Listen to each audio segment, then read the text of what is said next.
more important. Picking a skill. Yeah. Actually, right, personally, because I handle many industries, I've spoken to directors and senior management people from all these industries. I'm not surprised to find engineers who are actually bosses of banks. Okay? There's this thing called a Chief of Operations, COO, right, of companies. These people are engineers. Some of them are really brilliant PhD holders. They can really crack a joke with science, even at their age, you know, even staying in the banking for 20, 30 years. I mean, they still haven't lost it. So don't worry about your career progression, seriously. Any job you get, right, just do it well. And if you really want to change, make sure you clock some experience also. Experience does count. Okay, then you can maybe do some other professional qualifications. Like banking, you can do a CFA, or accounting, you can do a CPA or ACA, things like that. Project management, you can do a PMP. So don't worry about all this, just try and focus on what is at hand first. Okay? Any other questions? Or am I running out of time? No, it's okay. We can have one last question. Anyone?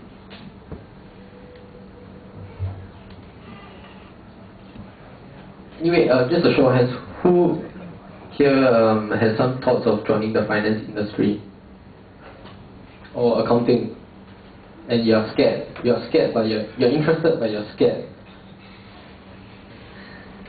Just a show of hands. Don't be embarrassed, really. There's nothing to be afraid of. Okay. What are your motivations? Maybe just shout out to me. Why you all think that accounting or finance is for you? Earn more money. So money is a motivating factor. Okay, let me tell you this. Money is not enough. Not in terms of the money spending. The motivation behind it is not enough. Because for this kind of like jobs that we do,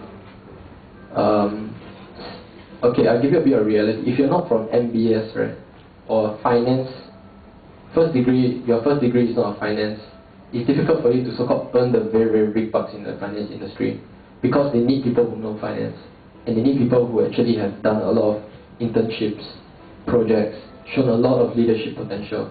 Then they can get into those positions that pay very well.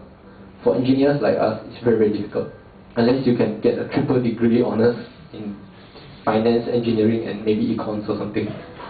Okay? But that is really out of the question. Then you'll be working as hard as I am already right now. Don't need to sleep. Okay? But really, just be humble. When you find a job next time, like for us, when we were finding jobs, for Ifai, he was like, wow, I need to find a job, the moment he graduated. For me, I already got the job like half a year ago. But the thing was, he wanted a job, I also wanted a job. When I got the job, I want to get out of it. Okay? Not because it's not rewarding. It is rewarding, but the monetary terms of rewards is very small compared to how much you learn. So focus on the learning and getting things done. That's more important. Okay? Thank you, Mr. Alvin. Okay. Next we have Mr. Vincent Lau. He graduated in 2009 and he's a Chief Technology Officer at Payware Private Limited. That's his second company. The one in front is Antennas, right? Yeah, it's his first company. So let's invite Mr. Vincent to tell you more about his company. Okay, I shall sit also because I think I'm too tall. That. Yeah, a little bit of confusion here because I have Eternus here. Okay, I can see when we were introducing the panel in the start, some faces like, whoa, how come there's a web consultancy from here? It's like, what's going on?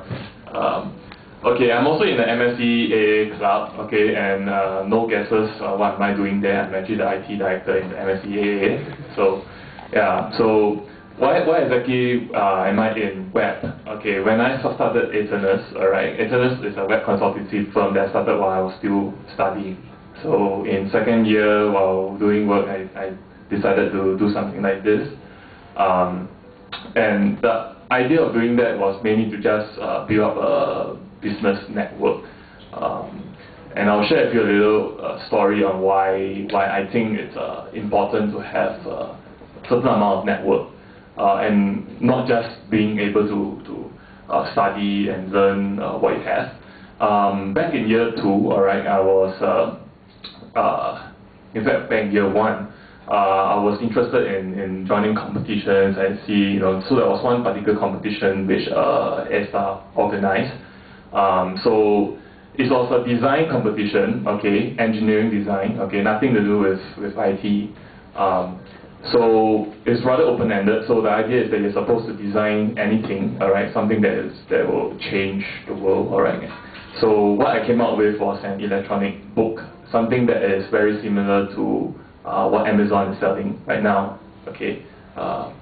So after having gone through that competition and everything, I won the competition. I realized that what I was actually really lacking was business sense.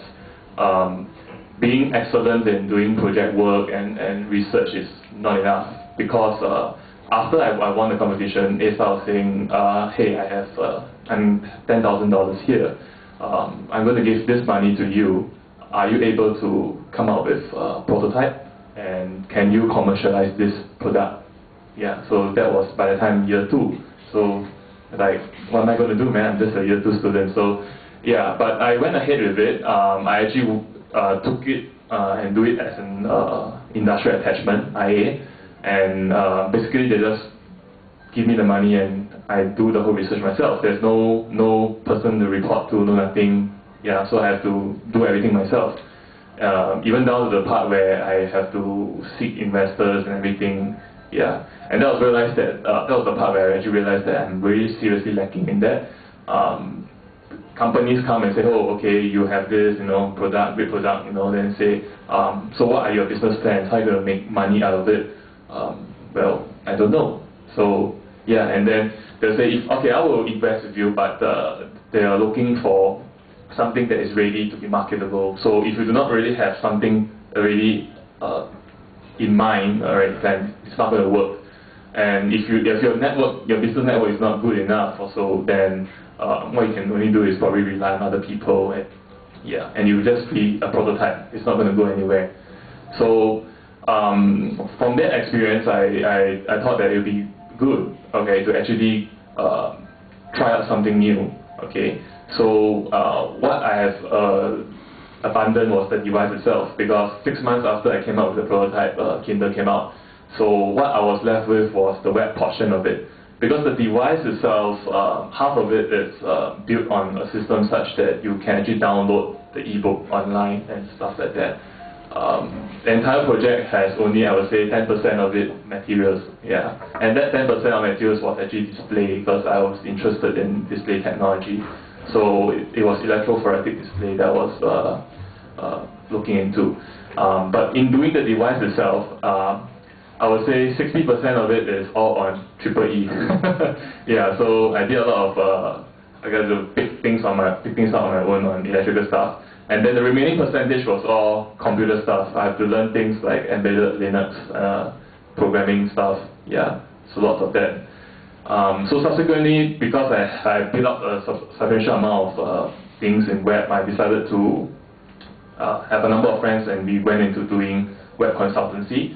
And you might also wonder why web consultancy, because web consultancy is a rather highly competitive space. Everyone is doing web, okay. But the fact is that everything that you see today will need a web presence. People do not really talk about physical space as much as virtual space right now, because it's the best form of communication in this time and age.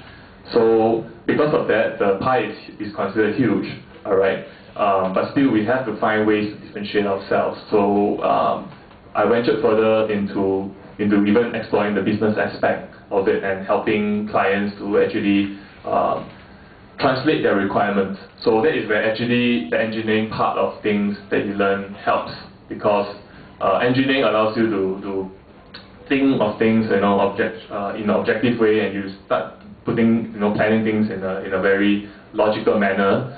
Yeah, so with that, you can actually see things that people in other industry might not really see. So they might think that I need a web, just a web, you know.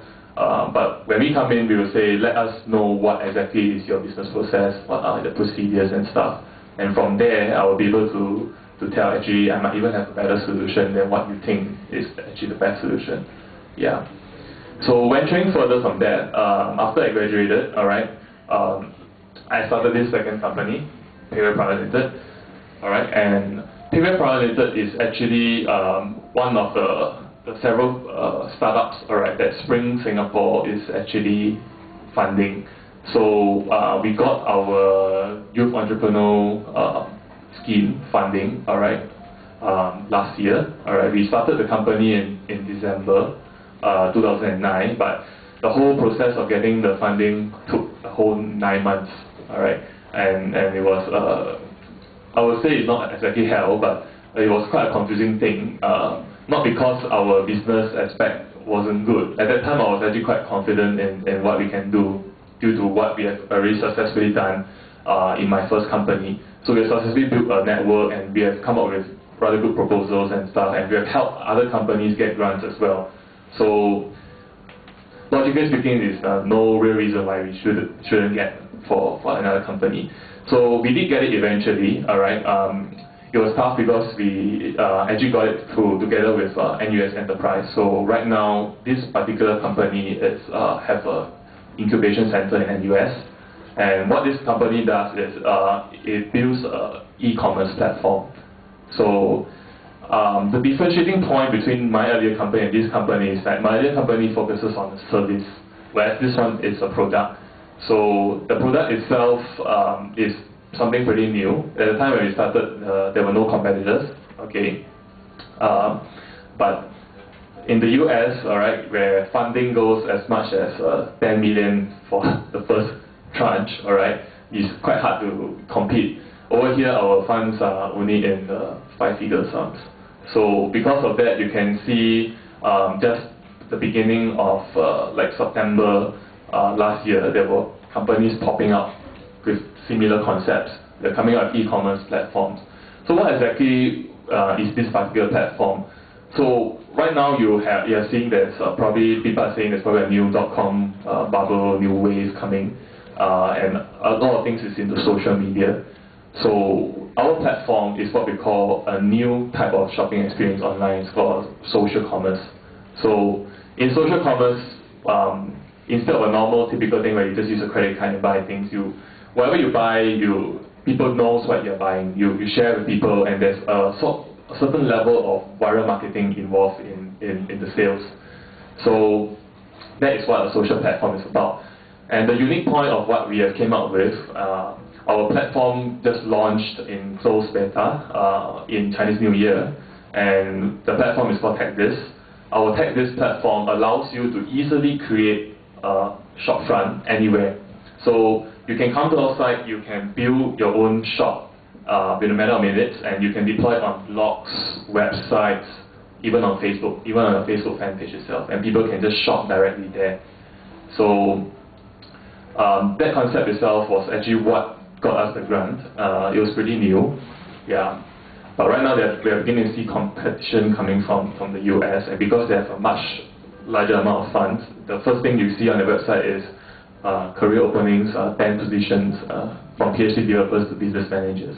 Yeah, so to people compete at that level is, I have to say, is quite tough. But it's not a problem that's faced by just us alone.